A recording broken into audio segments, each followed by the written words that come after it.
اور جب موسیٰ ہمارے مقرر کیے ہوئے وقت پر کوہ طور پر پہنچے اور ان کے پروردگار نے ان سے کلام کیا تو کہنے لگے کہ اے پروردگار مجھے اپنا جلوہ دکھا کہ میں تیرا دیدار کروں۔ فرمایا کہ تم مجھے ہرگز نہ دیکھ سکو گے، ہاں پہاڑ کی طرف دیکھتے رہو، اگر یہ اپنی جگہ پر قائم رہا تو تم مجھ کو دیکھ سکو گے۔ پھر جب ان کے پروردگار نے پہاڑ پر تجلی کی تو اس کو ریزہ ریزہ کر دیا اور موسیٰ بے ہوش ہو کر گر پڑے۔ پھر جب ہوش میں آئے تو کہنے لگے کہ تیری ذات پاک ہے اور میں تیرے حضور میں توبہ کرتا ہوں اور جو ایمان لانے والے ہیں ان میں سب سے اول ہوں۔ فرمایا اے موسیٰ میں نے تم کو اپنے پیغام اور اپنے کلام سے نواز کر لوگوں سے ممتاز کیا ہے، تو جو میں نے تم کو عطا کیا ہے اسے تھامے رکھو اور میرا شکر بجا لاؤ۔ اور ہم نے تورات کی تختیوں میں ان کے لیے ہر قسم کی نصیحت اور ہر چیز کی تفصیل لکھ دی۔ پھر ارشاد فرمایا کہ اسے مضبوطی سے تھامے رہو اور اپنی قوم سے بھی کہہ دو کہ ان باتوں پر بہت اچھی طرح عمل کریں۔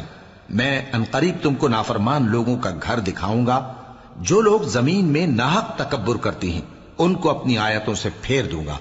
اگر یہ سب نشانیاں بھی دیکھ لیں تب بھی ان پر ایمان نہ لائیں، اور اگر بھلائی کا رستہ دیکھیں تو اسے اپنا رستہ نہ بنائیں، اور اگر برائی کی راہ دیکھیں تو اسے رستہ بنا لیں۔ یہ اس لیے کہ انہوں نے ہماری آیات کو جھٹلایا اور ان سے غفلت کرتے رہے، اور جن لوگوں نے ہماری آیتوں اور آخرت کی پیشی کو جھٹلایا ان کے اعمال ضائع ہو جائیں گے۔ یہ جیسے عمل کرتے ہیں ویسا ہی ان کو بدلہ ملے گا۔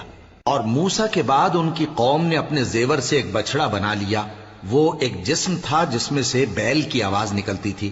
ان لوگوں نے یہ نہ دیکھا کہ وہ نہ ان سے بات کر سکتا ہے اور نہ ان کو رستہ دکھا سکتا ہے، اس کو انہوں نے معبود بنا لیا اور اپنے حق میں ظلم کیا۔ اور جب وہ نادم ہوئے اور دیکھا کہ گمراہ ہو گئے ہیں تو کہنے لگے کہ اگر ہمارا پروردگار ہم پر رحم نہیں کرے گا اور ہم کو معاف نہیں فرمائے گا تو ہم برباد ہو جائیں گے۔ اور جب موسیٰ اپنی قوم میں نہایت غصے اور افسوس کی حالت میں واپس آئے تو کہنے لگے کہ تم نے میرے بعد بہت ہی برا کام کیا، کیا تم نے اپنے پروردگار کا حکم جلد چاہا؟ یہ کہا اور شدت غضب سے تورات کی تختیاں ڈال دی اور اپنے بھائی کا سر پکڑ کر اپنی طرف کھینچنے لگے۔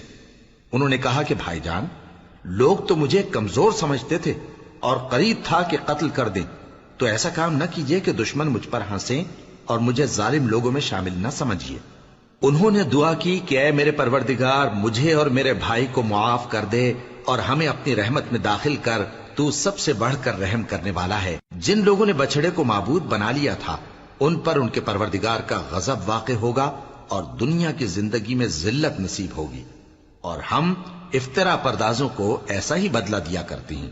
اور جنہوں نے برے کام کیے پھر اس کے بعد توبہ کر لی اور ایمان لے آئے تو کچھ شک نہیں کہ تمہارا پروردگار اس کے بعد بخش دے گا کہ وہ بخشنے والا مہربان ہے۔